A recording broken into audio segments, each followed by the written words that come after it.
नमस्कार। आज हम लोग मैकेनिकल इंजीनियरिंग के बहुत ही इंपॉर्टेंट सब्जेक्ट फ्लूइड मैकेनिक्स की लेक्चर सीरीज स्टार्ट करने जा रहे हैं। इस कोर्स को आरजीपीवी के सिलेबस के हिसाब से डिजाइन किया गया है। हालांकि बाकी यूनिवर्सिटीज के सिलेबस को भी ध्यान में रखा गया है। ये कोर्स कॉम्पिटिटिव एग्जाम के लिहाज से भी काफी इंपॉर्टेंट है, क्योंकि फ्लूइड मैकेनिक्स का अच्छा खासा वेटेज होता है। अगर आप किसी भी कॉम्पिटिटिव एग्जाम में प्रिपरेशन कर रहे हैं तो ये वीडियोस आपके लिए काफी हेल्पफुल रहेंगी।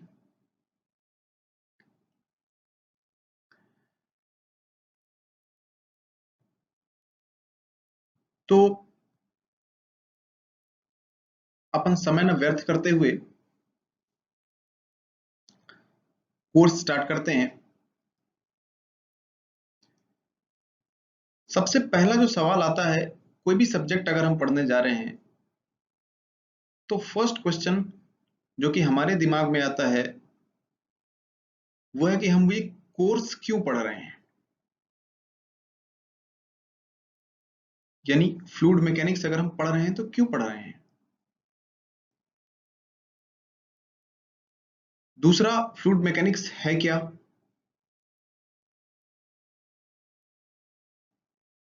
और ये बाकी सब्जेक्ट से कैसे रिलेटेड है।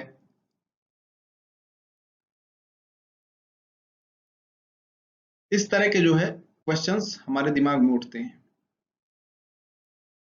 सबसे पहले हम यही जानने का प्रयास करते हैं कि ये कोर्स हमें पढ़ने की जरूरत क्यों है।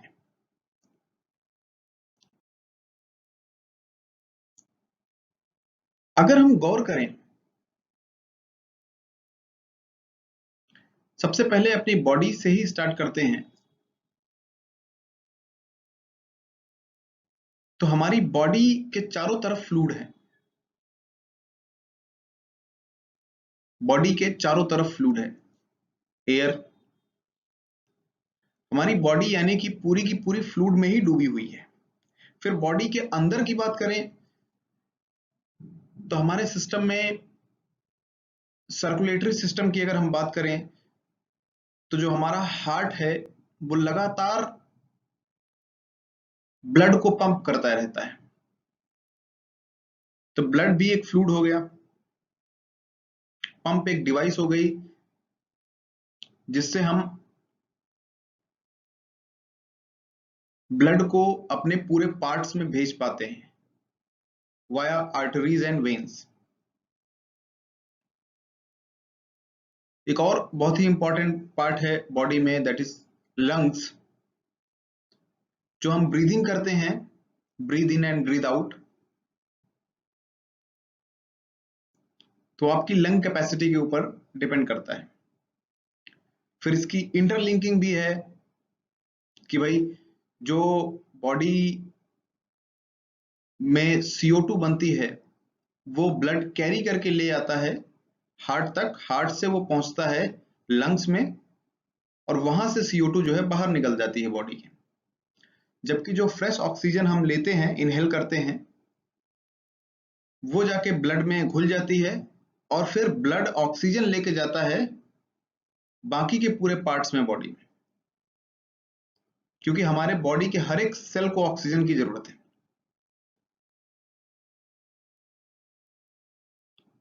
इसके अलावा आप जहां देखेंगे हर जगह आपको फ्लूइड मैकेनिक्स का एग्जाम्पल मिलेगा। घर में अगर पाइपिंग सिस्टम की बात करें तो आपने घर में ऊपर बड़ी सी टंकी लगवा रखी है, फिर वहां से सप्लाई डिस्ट्रीब्यूट की है पूरे घर में, वॉशरूम में, किचन में, तो उसके लिए एक पाइपिंग अरेंजमेंट लगाना पड़ा। तो अगर आपको फ्लूइड मैकेनिक्स का आइडिया नहीं है तो वो जो है आप डिजाइन नहीं कर पाएंगे। फिर हम अगर बात करते हैं ड्रेनेज सिस्टम की घर में, या फिर हम बात करें जो डक्ट डिजाइन करते हैं कूलर या एसी के लिए, अपार्ट फ्रॉम पाइपिंग सिस्टम, और हम आगे बात करें तो ऑटोमोबाइल, ऑटोमोबाइल में फ्यूल टैंक से लेकर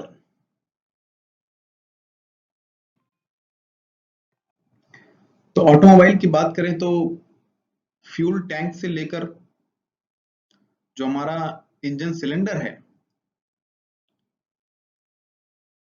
वहां तक हम पेट्रोल या डीजल जो भी फ्यूल यूज करते हैं उसको लेके जाते हैं, उसके लिए अरेंजमेंट लगाते हैं। फिर अगर हम हाइड्रोलिक ब्रेक सिस्टम की बात करें तो वहां भी फ्लूइड ही यूज होता है मास्टर सिलेंडर में प्रेशर ट्रांसमिट करने के लिए। एयरक्राफ्ट्स की बात करें तो एयरक्राफ्ट्स तो वैसे ही उसमें ड्रैग एंड लिफ्ट का कॉन्सेप्ट अगर आपको नहीं पता है तो बहुत ज्यादा प्रॉब्लम होगी एयरक्राफ्ट सिस्टम डिजाइन करने में। इसी के बेसिस पे एक नया कॉन्सेप्ट आया है ऑटोमोबाइल में, एरोडायनेमिक्स, है ना। जो भी नई कार बन रही है या बाइक बन रही है उसका जो शेप है उसको एरोडायनेमिक शेप बनाने की कोशिश की जा रही है जिससे ड्रैग कम हो जाए, कम से कम,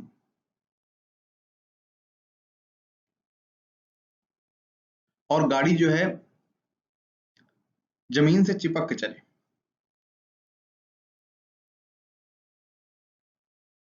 फिर हम सबमरीन की बात करें तो वो भी पूरा इमर्स्ड रहती है फ्लूइड के अंदर, तो फ्लूइड स्टैटिक्स और डायनामिक्स दोनों का जो है आपको नॉलेज होना चाहिए।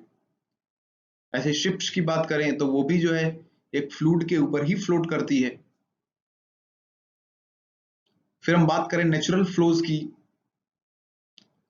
रिवर फ्लो करती है या फिर कैनाल में जो फ्लो होता है इरिगेशन पर्पज के लिए या और कोई पर्पज भी हो सकता है, तो वहां भी हमें फ्लूइड मैकेनिक्स का नॉलेज चाहिए। विंड सिस्टम की बात करें पूरे अर्थ में, अगर जियोग्राफी में थोड़ा हम रिकॉल करें तो प्लैनेटरी विंड सिस्टम जो चलती हैं जिसमें ईस्टर्ली विंड और वेस्टर्ली विंड है, पूर्वा पवन और पछुआ पवन बोलते हैं, तो ये भी फ्लूइड मैकेनिक्स के भी प्रिंसिपल पर बेस्ड है कि अगर ट्रॉपिकल रीजन की बात करें तो वहां जो है लो प्रेशर हो जाता है और सब ट्रॉपिक में 30 डिग्री या 23.5 degree what ever it is वहां हाई प्रेशर जोन रहता है और हाई प्रेशर से लो प्रेशर की तरफ जो है एयर फ्लो करने लग जाती है। तो ऐसे जोन्स क्रिएट होते हैं डिफरेंट, उसी के हिसाब से पूरे प्लैनेट का विंड सिस्टम डिजाइन होता है। अगर लोकल विंड सिस्टम की बात करें तो भी वहां यही कॉन्सेप्ट होता है, एक तरफ हाई प्रेशर जोन दूसरी तरफ लो प्रेशर जोन, तो हाई प्रेशर जोन से लो प्रेशर जोन की तरफ एयर फ्लो करेगी। पावर प्लांट की बात कर लें, थर्मल पावर प्लांट की अगर हम बात करते हैं तो वहां पे चाहे वाटर की बात करें या फिर स्टीम की, दोनों फ्लूइड हैं। तो बेसिकली हम फ्लूइड के ओशियन में ही रह रहे हैं, तो हमारे आसपास जो भी चीजें हैं वो या तो फ्लूइड हैं या फिर फ्लूइड से इंटरेक्ट कर रही हैं। इसलिए ये सब्जेक्ट बहुत ज्यादा इंपॉर्टेंट हो जाता है as compare to other ones. सबकी अपनी अपनी इंपॉर्टेंस है।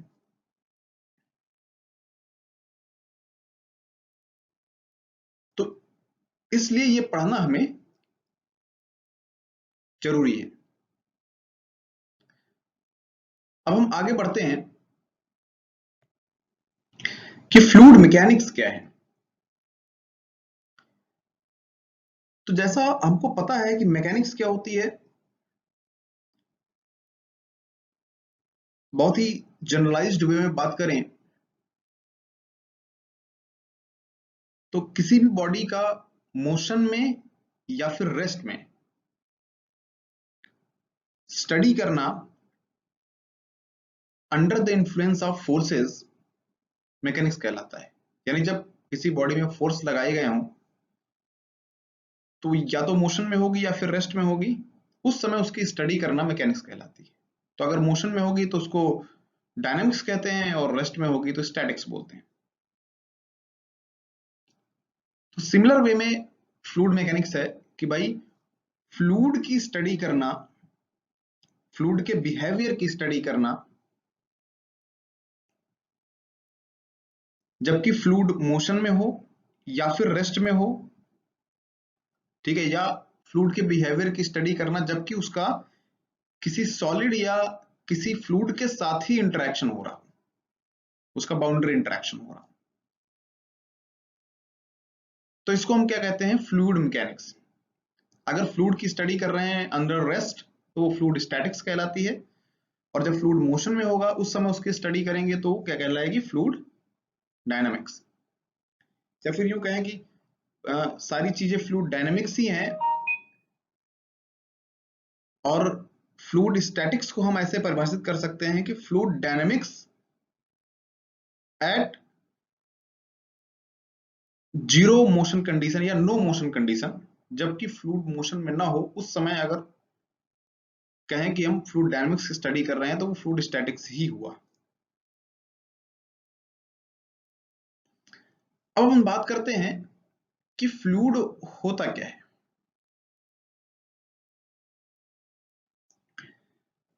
तो हमने पहले पढ़ रखा है कि भाई कोई भी मैटर है,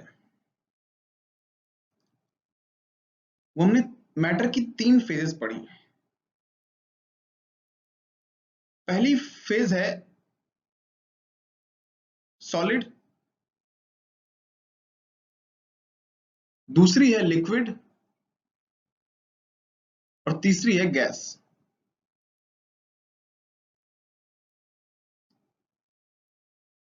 अब लिक्विड और गैस को कंबाइंडली बोलते हैं फ्लूइड, यानी लिक्विड भी एक फ्लूइड है, गैस भी एक फ्लूइड है।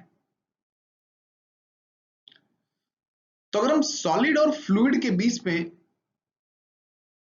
डिफरेंस करना चाहें तो हम कैसे डिफरेंशिएट करेंगे सॉलिड को और फ्लूइड को,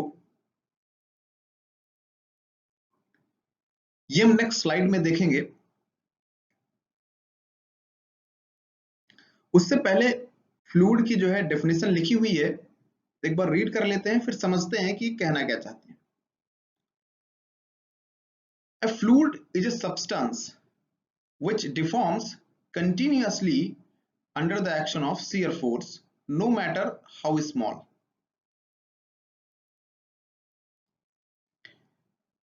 यानी फ्लूइड एक ऐसा सब्सटेंस है जो कंटिन्यूअसली डिफॉर्म होता ही जाएगा अगर उसमें shear फोर्स लगा दिया गया तो। ये मैटर नहीं करता कि shear फोर्स कम है या ज्यादा है, क्योंकि अगर हम सॉलिड की बात करें तो सॉलिड में हम shear फोर्स लगाएंगे तो उसमें डिफॉर्मेशन तो होता है, लेकिन एक निश्चित डिफॉर्मेशन होता है। यानी कुछ दूर जाके फ्लूइड जो है सॉलिड उस shear फोर्स को रेजिस्ट कर लेता है, यानी उसको बैलेंस कर देता है। तो कुछ डिफॉर्मेशन होगा और उसके बाद वो रुक जाएगा, वो इक्विलिब्रियम स्टेज में आ जाएगा। लेकिन फ्लूइड के साथ ऐसा नहीं है, अगर आपने shear फोर्स लगाया तो वो डिफॉर्म होता ही जाएगा, होता ही जाएगा, होता ही जाएगा, कंटिन्यूअसली डिफॉर्म होता जाएगा, तो उसको हम कहेंगे फ्लूइड।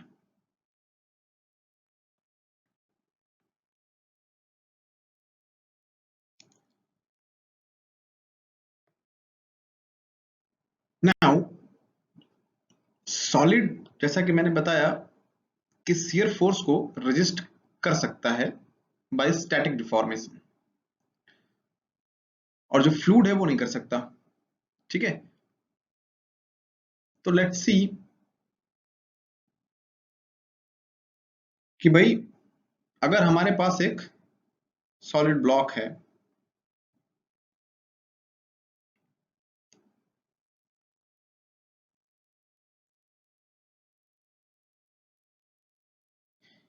ये हमारे पास एक सॉलिड ब्लॉक है।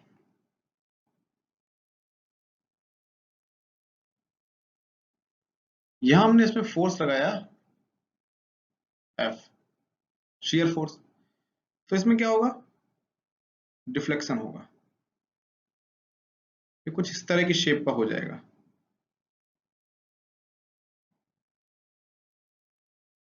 और यहां पे जाके रुक जाएगा। यानी कि इसमें थीटा इसका एंगुलर डिफॉर्मेशन हुआ, और यही जो है इसका क्या हो गया, स्ट्रेन। तो जो भी सॉलिड है उसमें स्टैटिक डिफ्लेक्शन होगा, और उस डिफ्लेक्शन को सॉलिड रेजिस्ट कर सकता है। यानी इस फोर्स को बैलेंस कर लेगा और ये इक्विलिब्रियम स्टेट में आएगा। जैसे हम ये फ्लूइड फोर्स हटाएंगे, ये वापस उसी पोजीशन में आ जाएगा। जबकि अगर हम लिक्विड की बात करें,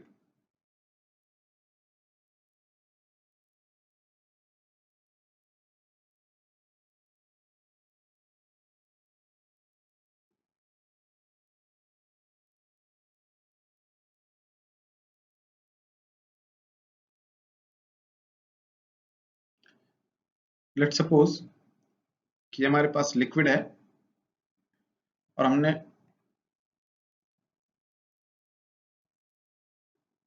ये स्पेसिफिक एरिया सेलेक्ट किया। अब अगर इसमें हम ऊपर इसके शियर फोर्स अप्लाई करते हैं तो ये कंटिन्यूअसली डिफॉर्म होता जाएगा। ये जो लेयर है, कुछ देर बाद ये लेयर यहां पे रहेगी, कुछ देर बाद यहां पे रहेगी, कुछ देर बाद यहां पे रहेगी। ऐसे ही इस लेयर की बात करें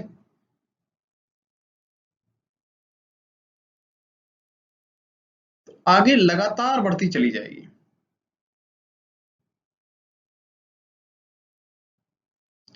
मान लीजिए t is equal to 1 sec, दूसरा जो पॉइंट आएगा वो t is equal to 2 second, तीसरा जो पॉइंट आएगा वो t is equal to 3 second. तो जैसे जैसे टाइम बढ़ेगा, अगर उसमें शियर फोर्स अप्लाइड है तो जो फ्लूइड है वो लगातार डिफॉर्म करता जाएगा।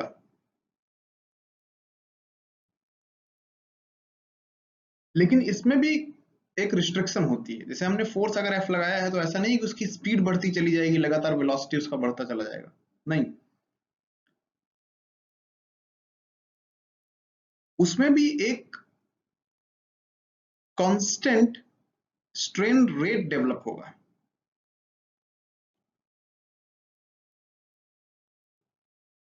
यानी कि एक कांस्टेंट स्ट्रेन रेट पे ही फ्लूइड जो है डिफॉर्म करेगा। रेट ऑफ स्ट्रेन जो है वो कांस्टेंट रहेगा। यानी t इक्वल टू 1 सेकेंड में अगर थीटा डिफ्लेक्शन हुआ है तो अगले t इक्वल टू 1 सेकेंड जो और बढ़ेगा, t इक्वल टू 2 सेकेंड पे, तो उसी रेट से डिफ्लेक्शन होगा, वो एक्सेलरेट नहीं करेगा। एक्सेलरेट करवाना हो तो आपको और ज्यादा फोर्स लगाना पड़ेगा।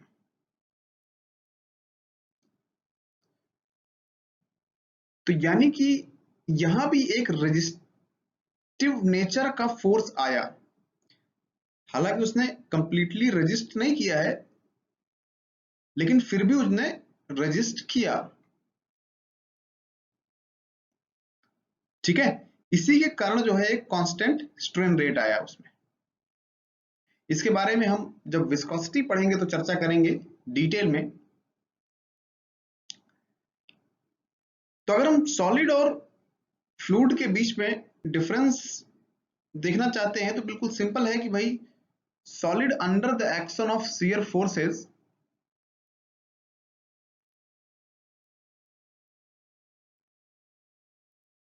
वो डिफॉर्म तो होते हैं, लेकिन उनका डिफॉर्मेशन कांस्टेंट होता है। थोड़ा डिफॉर्म होंगे, उसके बाद रुक जाएंगे। यानी सॉलिड जो है can resist shear forces. Liquid में ऐसा नहीं है। लिक्विड या फ्लूइड में, fluid can't resist shear forces. तो आई थिंक जो डिफरेंस था वो आपको समझ में आ गया होगा। अपन आगे बढ़ते हैं।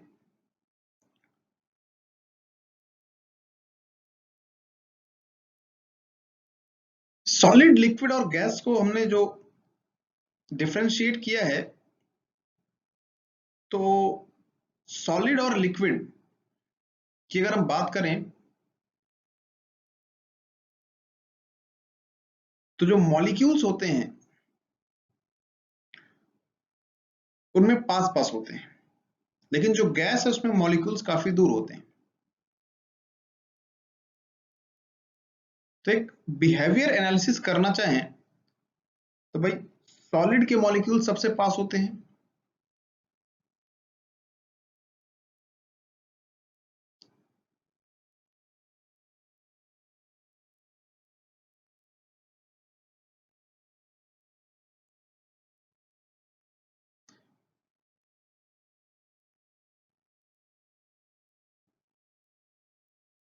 कुछ इस तरह का स्ट्रक्चर बनेगा 3D। लिक्विड्स में बंच ऑफ मॉलिक्यूल्स होंगे ऐसे कुछ, और वो एक दूसरे के रिलेटिव मोशन कर सकते हैं, जबकि गैस में मॉलिक्यूल्स बहुत दूर दूर होंगे। ठीक है, तो बेसिकली जो मॉलिक्यूलर अरेंजमेंट है इसके बेसिस पे जो है हम सॉलिड, लिक्विड और गैस को क्लासिफाई करते हैं। उसके अलावा जो फोर्सेस होते हैं, इंटरमॉलिक्यूलर फोर्सेस की बात करें तो सॉलिड में बहुत ज्यादा होते हैं, इसलिए वो मूवमेंट अलाउ नहीं करता। जब उसमें फोर्स लगाएंगे तो बहुत ज्यादा डिफॉर्मेशन नहीं होगा कि डिफॉर्म होता ही चला जाए, जबकि लिक्विड और गैसेस में ऐसा नहीं है। अगर आपने शियर फोर्स लगाया तो लगातार डिफॉर्म होता चला जाएगा। तो लिक्विड में मूवमेंट रिस्ट्रिक्ट नहीं होता, सॉलिड में होता है। तो सॉलिड में जाहिर सी बात है बहुत ज्यादा इंटरमॉलिक्यूलर फोर्सेस होंगे, लिक्विड्स में ये फोर्सेस इतना ज्यादा नहीं होंगे, गैसेस में बहुत कम होंगे। अब गैसेस और लिक्विड में देखें तो लिक्विड्स में स्ट्रॉन्ग कोहेसिव फोर्सेस होते हैं, गैसेस में कोहेसिव फोर्सेस भी बहुत कम होते हैं, इसलिए उसके जो मॉलिक्यूल्स होते हैं वो फ्रीली मूव करते हैं।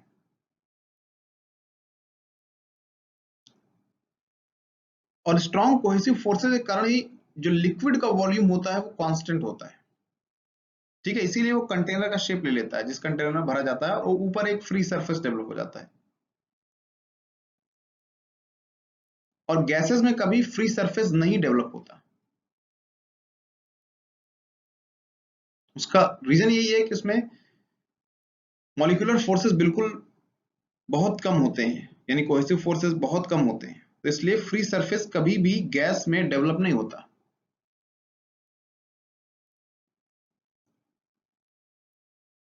अब अगर हम मान लीजिए हमने लिक्विड को बहुत, सॉरी, गैस को बहुत ज्यादा प्रेशराइज किया, तो क्या वो लिक्विड की तरह बिहेव करने लग जाएगी?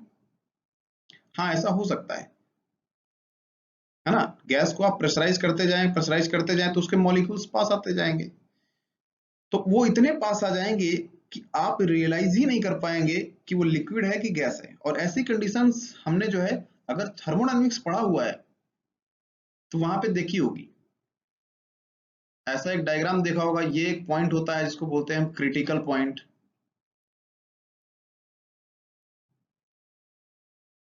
है ना। इसके ऊपर यहां पे तो हमको पता होता है कि भाई ये इधर लिक्विड है, ये टू फेज जोन है, इधर गैस है ना। यहाँ लिक्विड प्लस गैस है, यहाँ पे लिक्विड है, यहाँ पे गैस है। लेकिन क्रिटिकल पॉइंट के ऊपर लिक्विड या गैस हमको पता ही नहीं चलता। क्यों पता है? यहाँ पे ये प्रेशर लाइंस है, कांस्टेंट प्रेशर लाइंस, लगातार हम प्रेशर बढ़ाते चले जा रहे हैं, इतना प्रेशर हो जाता है कि उसके मॉलिक्यूल्स काफी पास आ जाते हैं, और आप जो है ये समझ ही नहीं पाते कि वो एक्चुअल में लिक्विड है या गैस है। तो गैस जो है लिक्विड की तरह बिहेव करने लग जाती है। तो उसमें आपके जो परफेक्ट गैस लॉ होते हैं वो अप्लाई ही नहीं होता। ठीक है, इसीलिए बोला जाता है कि वेरी हाई प्रेशर पे जो है जो आइडियल गैस इक्वेशन है वो अप्लाई नहीं कर सकते आप।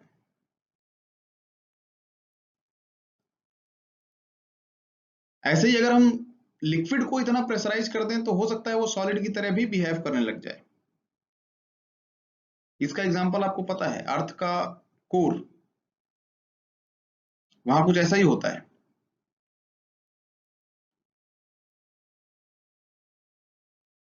ठीक है, चलिए, तो आई थिंक आपको काफी कुछ क्लियर हो गया होगा कि लिक्विड, सॉलिड और गैस इसमें जो है क्या डिफरेंस है। और मैंने बताया आपको कि लिक्विड और गैस को कंबाइंडली फ्लूइड बोलते हैं। तो अगर हम मैटर को क्लासिफाई करना चाहें तो ऐसे भी क्लासिफाई कर सकते हैं कि भाई सॉलिड्स एंड फ्लूइड्स, फिर फ्लूइड्स को फर्दर क्लासिफाई कर देंगे liquid and gases.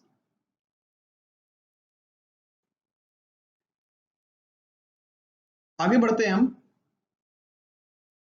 No slip condition. ये भी एक बहुत ही इंपॉर्टेंट कॉन्सेप्ट है। क्या कॉन्सेप्ट है, फर्स्ट रीड इट और उसके बाद हम इसको समझते हैं। The fluid in direct contact with the solid surface attains same velocity as the solid surface. That is, if the solid surface is at rest, the fluid has zero velocity. The second point is, due to viscosity, a velocity gradient develop and hence boundary layer. Let's see.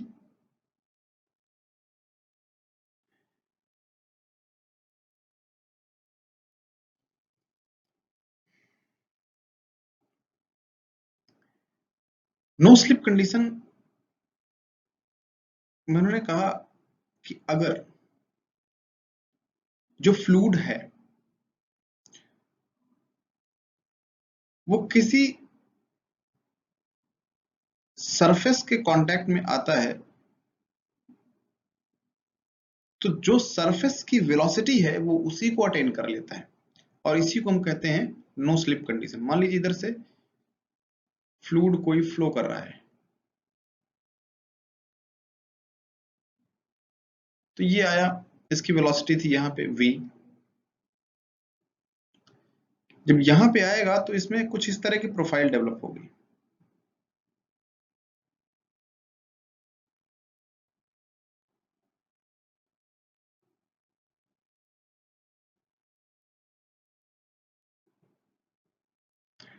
यहाँ पे जो velocity होगी v dash, that is equal to 0, और यहाँ कहीं जाने के बाद ये अटेन कर पाएगा v dash is equal to v। यानी यहां से लेकर यहां तक, ये मान लीजिए थिकनेस है t, तो t इज इक्वल टू 0 से लेके t is equal to t तक वेलोसिटी में लगातार चेंज होगा। तो एक वेलोसिटी ग्रेडियंट डेवलप हो गया यहाँ पे। ठीक है, और जो फ्लूइड इसके साथ संपर्क में आया, इस सॉलिड प्लेट के साथ, क्योंकि सॉलिड प्लेट की वेलोसिटी 0 थी तो उस फ्लूइड की वेलोसिटी भी 0 हो गई। यही नो स्लिप कंडीशन है। यानी जिस सॉलिड सरफेस के साथ फ्लूइड का इंटरैक्शन होगा उसके साथ वो चिपक जाएगी, उसमें स्लिप नहीं करेगी, यानी वो उसी के वेलोसिटी को अटेंड कर लेगी। इसी को हम कहते हैं नो स्लिप कंडीशन। अब ऐसा क्यों होगा? जब हमने दोनों में डिफरेंस पढ़ा, सॉलिड और फ्लूइड में, तो मैंने आपको बताया था कि ऐसा नहीं है कि यहां फोर्स को रिस्ट्रिक्ट नहीं करता है, रिस्ट्रिक्ट करता है, और वही रिस्ट्रिक्शन यहां पर आपको देखने को मिल गया। उस रिस्ट्रिक्शन के कारण ही जो लेयर है लिक्विड की, मान लीजिए ये ऐसे लेयर बाय लेयर फ्लो कर रहा है जो लिक्विड है ना, तो एक लेयर दूसरे लेयर के ऊपर फ्लो कर रही होगी। तो ये जो नीचे वाली लेयर है, जब सॉलिड के संपर्क में आई तो इसकी वेलोसिटी होगी 0। इसके ऊपर वाली जो लेयर होगी उसके जीरो वेलोसिटी वाली लेयर के संपर्क में रहेगी, तो वो इसकी वेलोसिटी को कम करने का प्रयास करेगा। क्यों? Because of a property. और वही प्रॉपर्टी जो कि फ्लूइड का मोशन है उसको रिस्ट्रिक्ट करने का प्रयास करती है, यानी उस फोर्स को रिस्ट्रिक्ट करने का प्रयास करती है, उसको हम कहते हैं विस्कोसिटी। तो विस्कोसिटी के कारण ही ये हो पा रहा है, नो स्लिप कंडीशन हो पा रही है, अटेन हो पा रही है। और उसी के कारण ये जो है वेलोसिटी प्रोफाइल डेवलप हो रही है, वेलोसिटी ग्रेडियंट डेवलप हो रहा है इसमें। इसके ऊपर की जो भी है, यहां से ऊपर जहां तक इसका इफेक्ट हुआ विस्कोसिटी का, उसके ऊपर जो भी फ्लूइड की लेयर होगी वो सेम वेलोसिटी से रहेगी।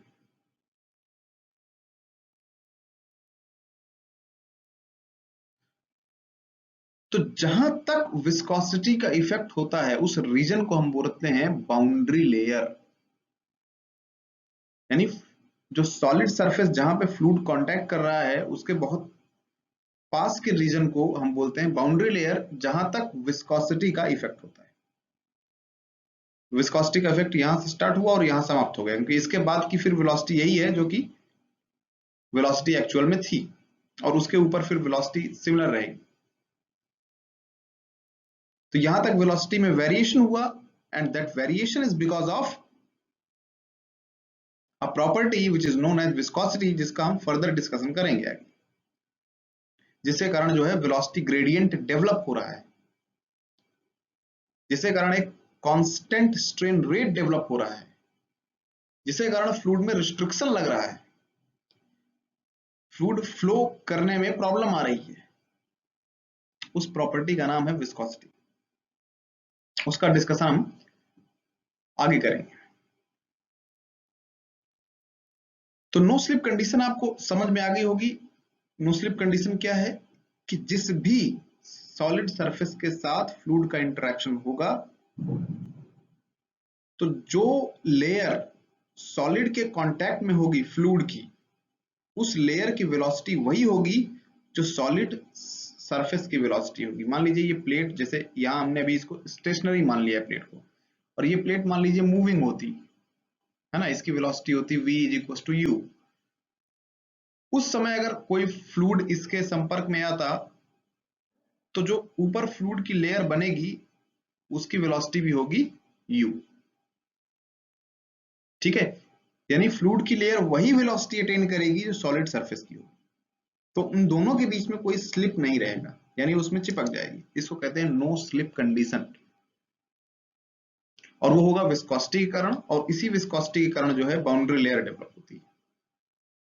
ठीक है, चलिए आगे बढ़ते हैं।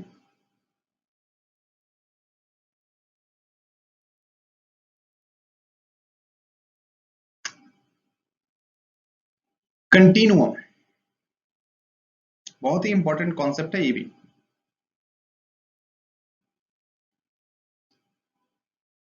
बहुत ही सिंपल वे में इसको हम समझेंगे। First read it. If the characteristic length is much larger than the mean free path of the molecule, then the concept of continuum is valid. Thermodynamics के कॉन्सेप्ट से इसको उठाया गया है। यहां बात की गई कैरेक्टरिस्टिक लेंथ की और mean free path of molecule की। तो इन्होंने कहा है कॉन्सेप्ट ऑफ कंटिन्यूम वैलिड होगा। और कहां नहीं वैलिड होता है ये? Very high altitude, rarefied gas flow, compressible flow, इन जगहों पर ये वैलिड नहीं होता कंटिन्यूम का कॉन्सेप्ट। क्या है ये कॉन्सेप्ट? बड़े ही सरल भाषा में हम समझते हैं, फिर बाद में हमको ये डेफिनेशन अपने आप समझ में आ जाएगी। देखिए, मान लीजिए हमने एक ये वॉल्यूम डिसाइड किया।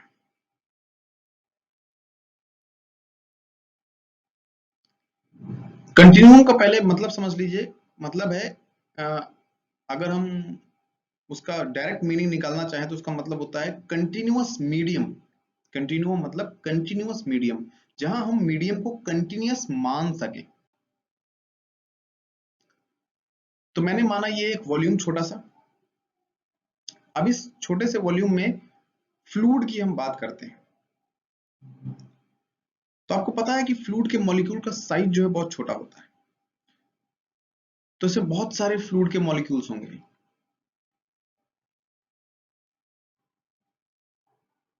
ठीक है, a lot of molecules in this small region। मान लीजिए मैं ऐसे ही लिख दे रहा हूं कि 3 × 10⁻⁷ मॉलिक्यूल्स है मान लीजिए यहाँ पे।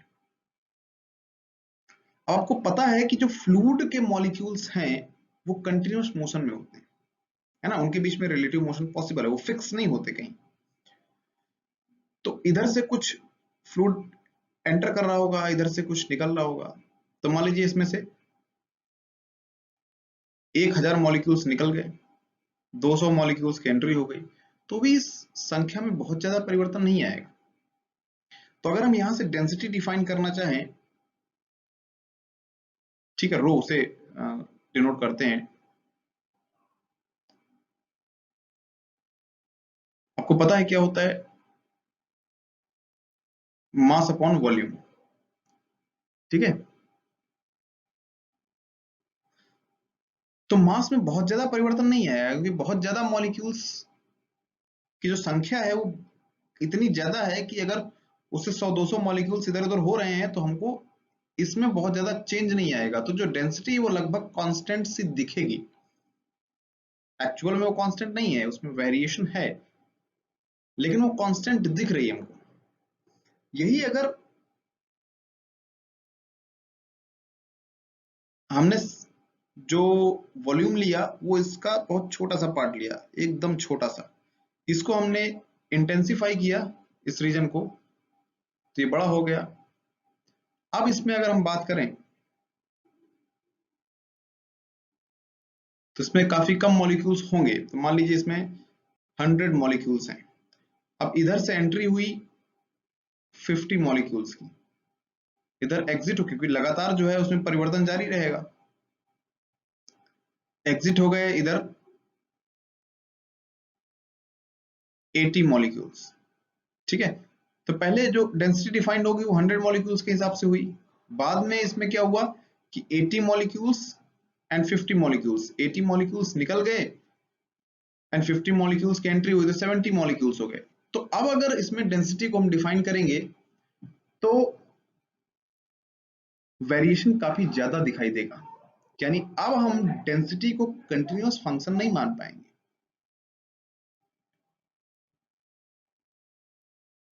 तो अगर हम ग्राफ प्लॉट करना चाहें normal, for example,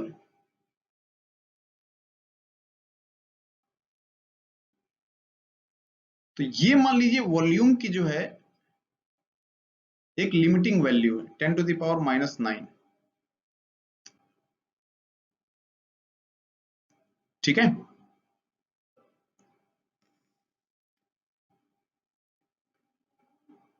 metre cube.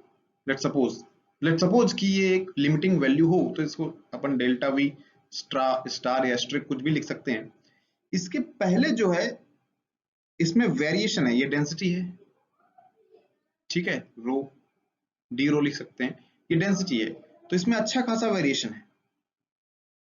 तो यहां तक डेंसिटी में वेरिएशन है, कब कितनी डेंसिटी होगी हमको पता नहीं है, इसके पहले जो वॉल्यूम है। इसके बाद जो है वो एक ही लाइन हमको मिल रही है डेंसिटी की, तो डेंसिटी को हम कंटिन्यूअस मान सकते हैं यहाँ पर। तो ये वाला जो एरिया है इसको हम कहेंगे कि ये कंटिन्यूअम में है, ये वाला एरिया इसको हम कहेंगे कि ये कंटिन्यूअम में नहीं है। तो जहां हम मीडियम को कंटिन्यूअस मीडियम मान सकते हैं उसे हम कहेंगे कंटिन्यूअम। और कैसे मान सकते हैं कि जो प्रॉपर्टीज हैं उसका एवरेज बिहेवियर हम स्टडी कर पाए, तो हम जैसे डेंसिटी को हम पॉइंट फंक्शन मान पाए, तभी हम उसमें डिफरेंशियल कैलकुलस अप्लाई कर पाएंगे, है ना, जो डीवी अपॉन जो भी इक्वेशंस हम वहां जब कोई भी अभी थियरी डिराइव करेंगे हम, तो डेरिवेशन में हम डिफरेंशियल इक्वेशंस का यूज करते हैं। तो अगर हम उसको पॉइंट फंक्शन ही नहीं मान पाएंगे तो हम वहां पे एग्जैक्ट डिफरेंशियल इक्वेशंस अप्लाई नहीं कर पाएंगे, और अगर वो नहीं कर पाएंगे तो हमारा जो है प्रॉब्लम सॉल्व नहीं होगा। ठीक है, तो नॉर्मली जो भी हम स्टडी करते हैं उसमें मॉलिक्यूल्स की संख्या इतनी ज्यादा होती है कि उसकी एवरेज बिहेवियर की स्टडी ही करते हैं अपन, जो अपने कोर्स में अपन करेंगे। इसलिए हम थ्रू आउट द सिलेबस जो भी चीजें हैं उसको हम कंटिन्यूम में मानते हैं, लेकिन ये जरूरी नहीं है कि हर जगह ऐसा हो।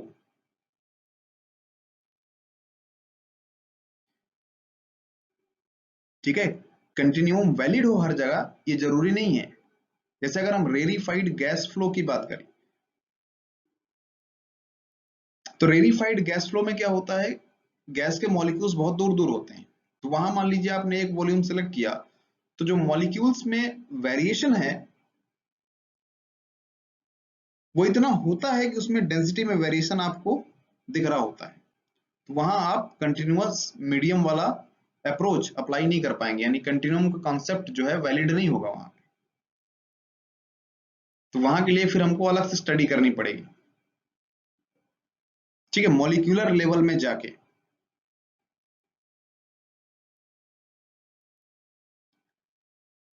बाकी जो हमारा फ्लूइड मैकेनिक्स है उसमें हम हर एक जगह पे कंटिन्यूम को वैलिड मानते हैं और उसके हिसाब से ही अपनी एनालिसिस करते हैं।